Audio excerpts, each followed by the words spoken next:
আমাদের সংস্কৃতি, আমাদের সংস্কার সর্বদা থাকবে আমাদের সাথে। ভারতের মহান গ্রন্থ আর কাব্যের সম্পূর্ণ সংকলন। সাবস্ক্রাইব করুন তিলক। যদি আমি শ্রীরামের একনিষ্ঠ সেবক হই, তবে তোমায় শ্রীরামের দোহাই, এবার মেঘনাদের মস্তক ছেদ করেই তবে ফিরে আসবে। লক্ষণ, যদি তোর শ্রীরামের মান থাকে, তাহলে ইন্দ্রজিতের সমস্ত দেশের সম্মান আছে।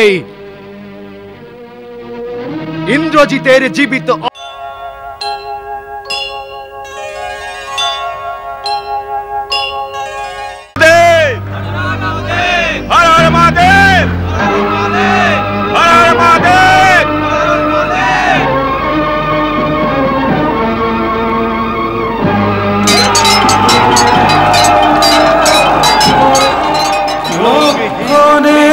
সাথে হনুমান বিঘ্ন সৃষ্টি করে যায়। অবিচল পাহাড়ের মতো মেঘনাদ মগ্ন থাকেন পূজায়।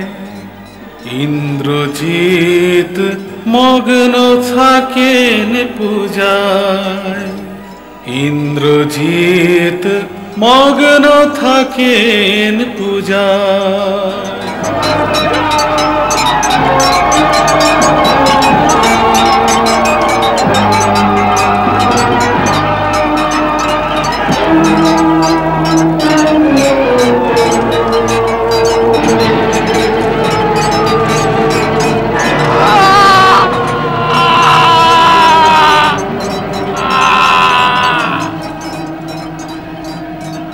মেঘনাথের চিৎকারে মনে হচ্ছে হনুমান, সুগ্রীব আর জাম্বুবান মহাশয় ওনার যজ্ঞ পণ্ড করতে সক্ষম হয়েছেন। এখন মেঘনাথ বাইরে আসবে আর ওই আপন রথে বসে ওই বটবৃক্ষের দিকে যাবে। বটবৃক্ষের দিকে? হ্যাঁ, আপনি আমার সাথে আসুন। ও আসার আগে আমাদের ওখানে পৌঁছতে হবে।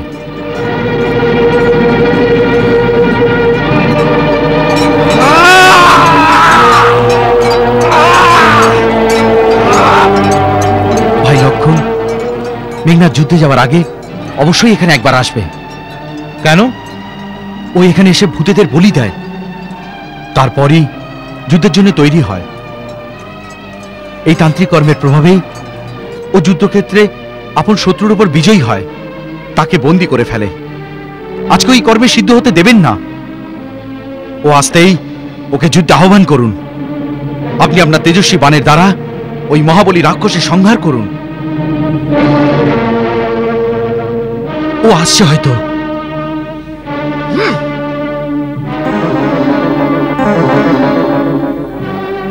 চলো ভাই লক্ষণ, আপনি বাণ সংগ্রহ করে প্রস্তুত থাকুন।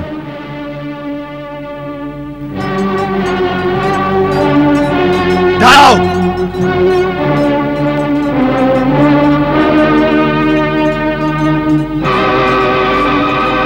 রাক্ষস কুমার, আমি তোমাকে যুদ্ধের জন্য আহ্বান করছি।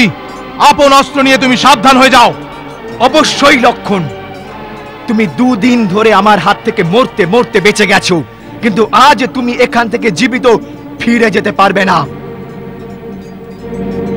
আমি তোমার সঙ্গে অবশ্যই যুদ্ধ করব, কিন্তু তার আগে আমার দেশদ্রোহী কুলদ্রোহী কাকাকে একবার প্রণাম করতে দাও। বিভীষণ কাকা, দেশদ্রোহী আর কুলদ্রোহী তো শুনেছিলাম, কিন্তু সন্তানদ্রোহী কখনো শুনিনি। আজ তুমি ওই পদ প্রাপ্ত করে নিয়েছো। আমি তোমার পুত্রতুল্য, তবু আমার গুপ্ত আর ধার্মিক স্থানে, যেখানে লঙ্কার সাধারণ জনগণ পৌঁছতে পারে না, আজকে তুমি সেখানে শত্রুকে নিয়ে এসেছো। হা!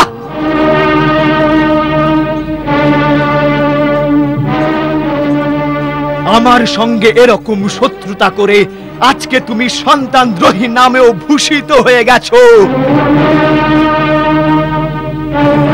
হে রাক্ষস রাজকুমার, তোমার জন্ম এই মাটিতে হয়েছে, তুমি এই দেশের রাজার নিজের ভাই, তবুও তুমি না আপন কুটুমদের প্রতি নিজের দায়িত্ব, না আপন জনের উপর স্নেহ, না আপন জাতির অভিমানের কথা ভেবেছো। কুলদ্রোহী, স্বজনদের পরিত্যাগ করে অন্যদের আনুগত্য স্বীকার করেছো তুমি। আপন কুল মর্যাদা, দেশের মর্যাদা হরণকারী কাপুরুষ, ধিক্কার তোমাকে। মেঘনাদ, তুমি স্বয়ং কখনো বড়দের মর্যাদা দিতে শেখনি, আর সেই তুমি মর্যাদার কথা শেখাচ্ছ। মূর্খ, আমি যা করেছি আপন দেশ আর জাতির ভালোর জন্য করেছি। তুমি আর তোমার পিতা সবাইকে অধর্মের নৌকায় বসিয়ে মাছ দরিয়ায় ডুবোতে চাইছিলে, কিন্তু আমি আপন দেশবাসীকে ধর্মের পথে নিয়ে এসে তোমাদের পাপ থেকে ওনাদের রক্ষা করতে চাইছি। অধর্মী, অপরাধী, ক্রূর আর অত্যাচারী রাজাকে পরিত্যাগ করাকে দেশদ্রোহী বলে না। যে ধর্মভ্রষ্ট হয়েছে, যে পাপ করার দৃঢ় প্রতিজ্ঞা করে ফেলেছে, এরকম ব্যক্তিকে ত্যাগ করলে আমার মনে এতটাই খুশি হয় যেরকম হাতের উপর বসা বিশাল সাপকে ত্যাগ করলে প্রাণী নির্ভয় হয়ে যায়। যে অন্যের ধন লুট করে, যে পরস্ত্রীর দিকে হাত বাড়ায়, সেই দুরাত্মাকে জ্বলন্ত বাড়ির মতো ত্যাগ করায় যোগ্য মনে করা হয়। পরস্য হরণী যুক্তম পরদারা বিমর্শকম ত্যাজ্য মহাদুরাত্মানম বিষম প্রজ্বলিতম যথা। তোর পিতার এই পাপের জন্যে না এই লঙ্কাপুরী থাকবে, তুইও থাকবি না, তোর পিতাও থাকবে না। তার আগে তুমিই থাকবে না। তুমি লঙ্কার কলঙ্ক। লঙ্কার পবিত্র ধরিত্রীতে তোমার বেঁচে থাকার কোনো অধিকার নেই। এই জন্য আমি তোমাকে সেখানে পাঠাচ্ছি যেখানে যমরাজ তোমাকে তোমার পাপের দণ্ড দেবে।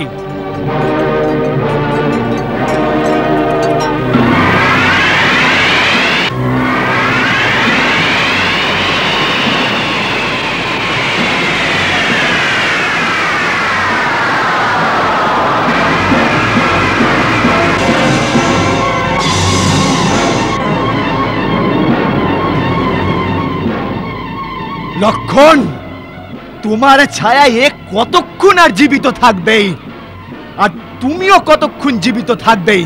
প্রথমে তোমাকেই শেষ করে দিই।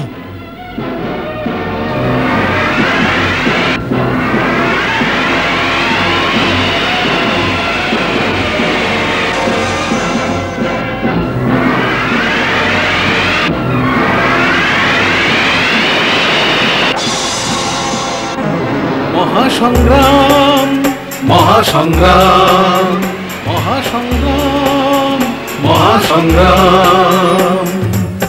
রামী জানে মহাসংগ্রামে কি যে হবে পরিণাম।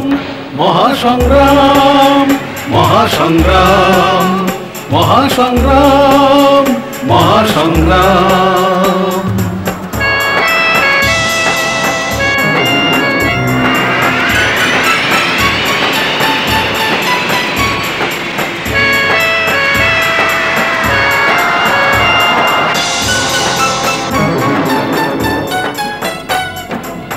যোদ্ধা যখন আসে যুদ্ধেতে, কম যায় না কেউ রণকৌশলেতে। বীরের তীরে আকাশেতে মেঘ ছায়, দিক দিগন্ত বারবার কেঁপে যায়। দুজনেই নিজের প্রাণের কারণে যুঝতে থাকে অবিরাম। মহাসংগ্রাম, মহাসংগ্রাম, মহাসংগ্রাম, মহাসংগ্রাম।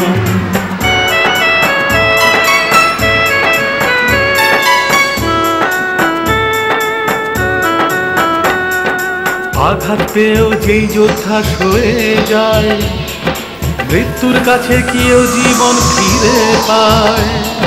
সহজ তো নয় সেই যোদ্ধাকে মারা, তবু বীরের ধর্ম যায় কি ছাড়া। প্রাণ থাকতে দেহে যুদ্ধ ছেড়ে গেলে থাকে না যে বীরের দাম। মহাসংগ্রাম মহাসংগ্রাম মহাসংগ্রাম মহাসংগ্রাম।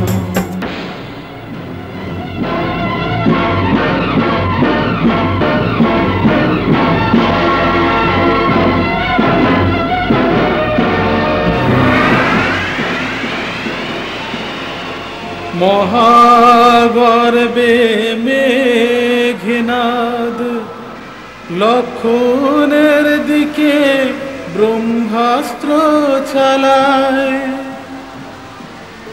অতি বিনম্র হয়ে লক্ষণ তখন ব্রহ্মাস্ত্রের সামনে মাথা ঝুঁকায়।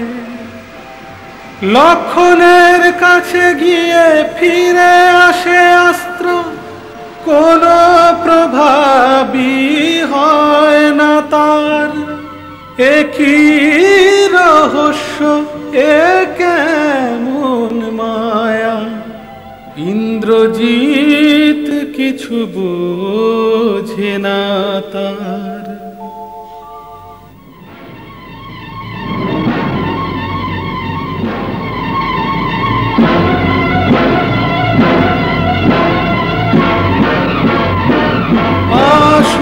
পাশুপাতস্ত্র দিয়ে লক্ষণকে করে নাঘাত।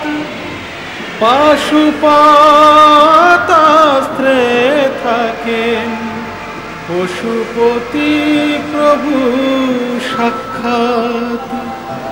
পাশুপাত ব্যর্থ হয়, সব চেষ্টা হয় অসফল।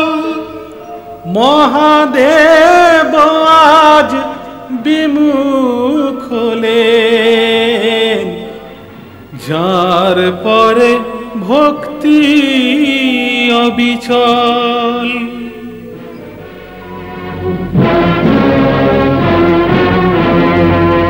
নারায়ণের অস্ত্রেতে হয় দুষ্টের সংহার। শেষ নাগের উপর এমন অস্ত্র কি করে করবে প্রহার। সাধারণ কোনো মানুষ নয়, এই লক্ষণ বলবান। শক্তি জেনে লক্ষণে খল করে অন্তর্ধান।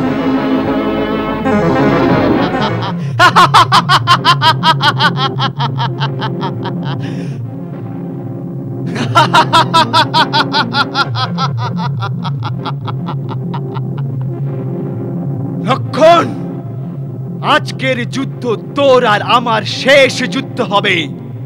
আজ হয় তুই থাকবি, না হলে আমি। কিন্তু ইতিহাস ইন্দ্রজিৎকে মনে রাখবে যে যুদ্ধে যদি ভগবানও সামনে এসে যায়, তাহলে ইন্দ্রজিৎ কখনো পালিয়ে যায় না। সে রকমই আক্রমণ করে যেরকম শত্রুর উপর করা উচিত।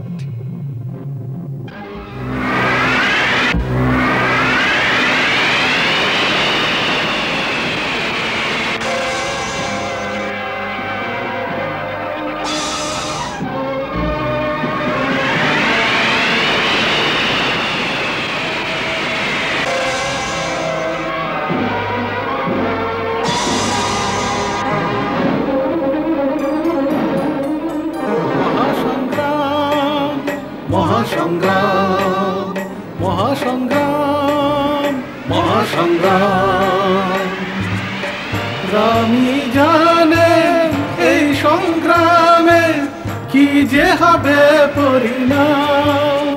মহাসংগ্রাম মহাসংগ্রাম মহাসংগ্রাম মহাসংগ্রাম।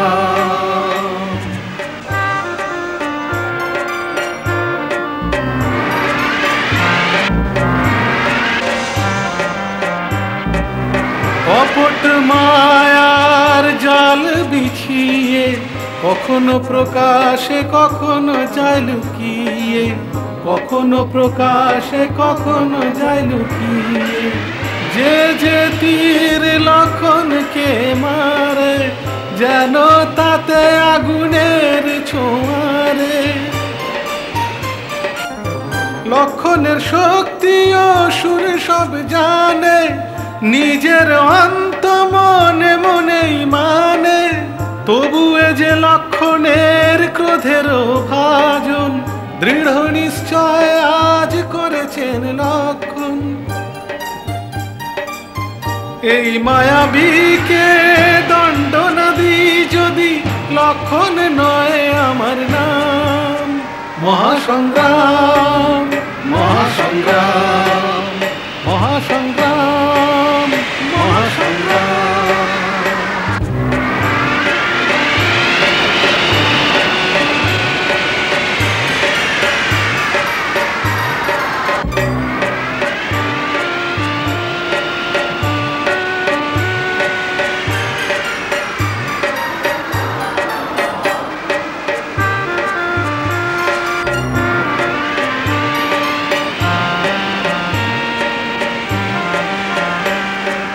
অনেক খেলা খেলেছো, এখন এ খেলাই পর্যাপ্ত হো, এ খেলাই পর্যাপ্ত হো। মায়াবী রাক্ষসের মায়া আর না জগতে ব্যক্ত হো, আর না জগতে ব্যক্ত হো। তুমি বীর, বীর গতি তোমার বীরের হাতে প্রাপ্ত হো, বীরের হাতে প্রাপ্ত হো। মেঘনাদের জীবনের লীলা এখানে সমাপ্ত হো, এখানে সমাপ্ত হো। যদি আমি শ্রীরামের একনিষ্ঠ সেবক হই, তবে তোমায় শ্রীরামের দোহাই, এবার মেঘনাদের মস্তক ছেদ করেই তবে ফিরে আসবে। লক্ষণ, যদি তোর শ্রীরামের মান থাকে, তাহলে ইন্দ্রজিতের সমস্ত দেশের সম্মান আছে। ইন্দ্রজিতের জীবিত অবস্থায় এই দেশের উপর শত্রুর পতাকা কখনো উত্থিত হতে পারে না। কখনো নয়, কখনো নয়, কখনো নয়।